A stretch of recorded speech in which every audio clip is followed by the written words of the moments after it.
Okay, so Spellmonger, book 12.5.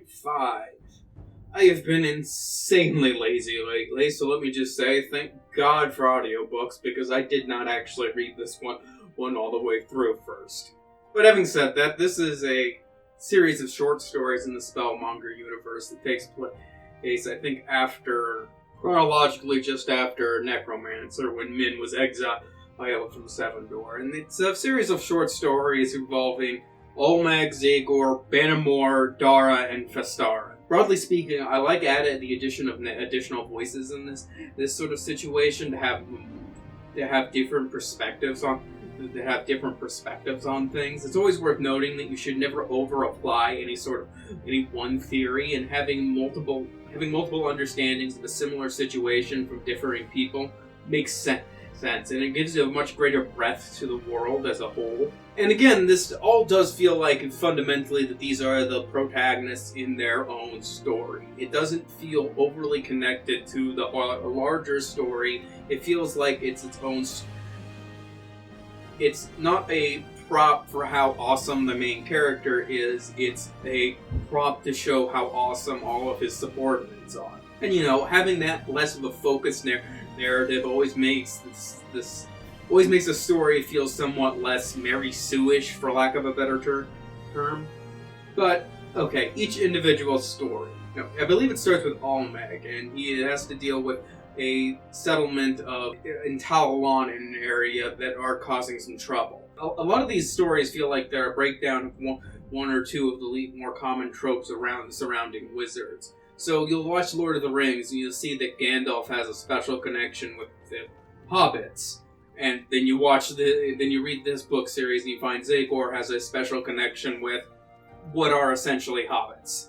And this is kind of a story about that sort of thing. The tensions with these kind of furry folk who some people see as just pests. Olmec sees it as like more of an independent thing, and trying to find out the best way forward for everyone involved. And, I'm not going to say how any of these stories goes, and I don't know, I found it kind of compelling and revealing.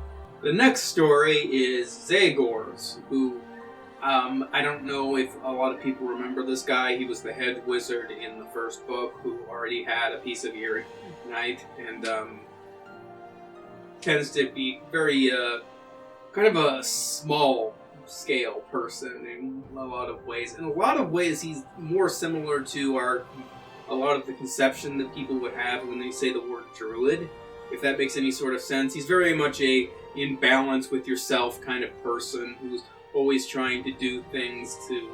he's another one of those people who always tries to apply as little power as possible.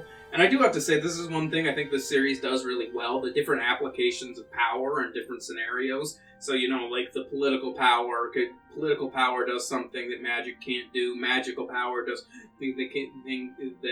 magical power does some things that only magical power can do. Religious power, in sense of divine magic, and just the presence of the clergy, also does something that nothing else can do. And I feel like this story with Zagor here is a really great story about the power of custom.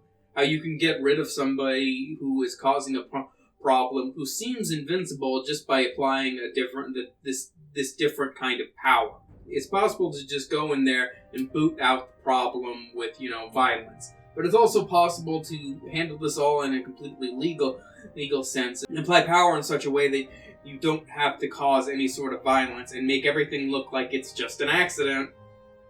It's often said that it takes a lot of work to make something look so easy. Now, when we're talking about Banamor, in a similar sense, Banamor's story is more about how mercantile power tends to be used. The power of, just the common, your common person hearing this over in a bar, and then hearing this over in a tavern, and then, moving on and, and sussing out the truth from somebody who did whose entire livelihood was somewhat based upon that kind of basically mercantile interest.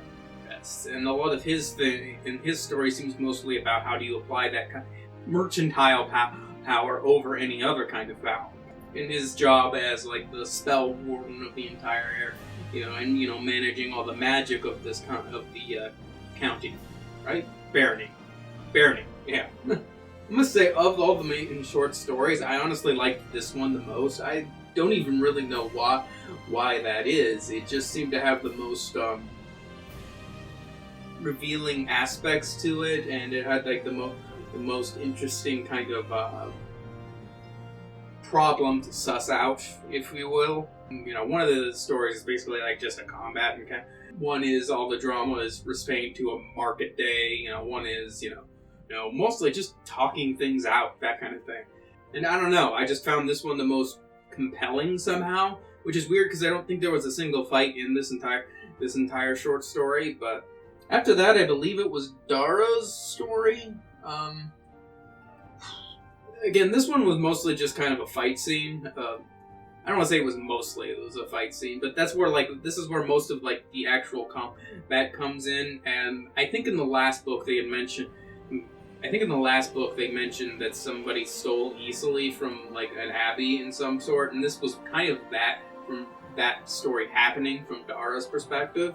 And it kind of deals with Dara and the whole kind of love triangle thing and how that all turned out, which I have to say I like this kind of love triangle thing, which is weird because I tend to hate love triangle because it actually treats people like human beings. There's this weird trend I've noticed that when you're dealing with this kind of storyline is that authors, regardless of gender, always seem to put all the blame on men in these situations for some reason. I don't know. It just boils back down to, if a man screws up, it's his own stupid fault. If a woman screws up, it's because society failed her. And I'm not really getting that sense from this entire story. It's well thought out and acknowledges the feelings and perspectives of everyone involved in this. Teenage love, it can be silly at times. But I enjoyed the story for the simple reason that it doesn't feel like it's blaming anyone. But the overall story is still mostly about a combat encounter, and it's enjoyable enough. I tend to not pay attention as much to combat encounters. You can tell I really like Lord of the Rings, because if you've ever read Lord of the Rings combat, a lot of it is mostly just they fight for a while and then the heroes win. I'm not saying this is a bad thing for the story, it's just something I personally don't like. And I believe the last story here is with Sir Festaren, who you might remember is the guy who can estimate anything. And his story has more to do with, kind of a intrigue plot, or a plot about spying and such. There's going to be something, the Wizards of Nablus, or whatever they're called, what's left of the Royal Censorate, basically, are causing trouble and it's important at least document their existence in something. It's a spy plot, so there's a lot less that can be said about it than the other ones, because if I say anything, then that kind of spoils it somewhat. Though some might wonder what the point of spoilers is. It is true that people tend to like stories more even if they know the ending to them, especially if they know the ending to them. And this story seems to be talking a lot about his power as sort of just like a kind of information sort of thing. And it's kind of like and less about folksy information and more about sussing out the truth from lies, that kind of thing. And, I don't know, it's decently enjoyable. Festaren gets some more character development, and I gotta say, I like the guy. It's a very duty-bound kind of knightly person. Not quite like the paragon that Sarkay is, but overall, I think this book is a good examination of different kinds of knowledge and how that leads to different kinds of power and how do you apply that power in certain ways. Mostly for the benefit of not just yourself, but everyone else as well. A rising tide lifts all boats, if you will. ここは断じて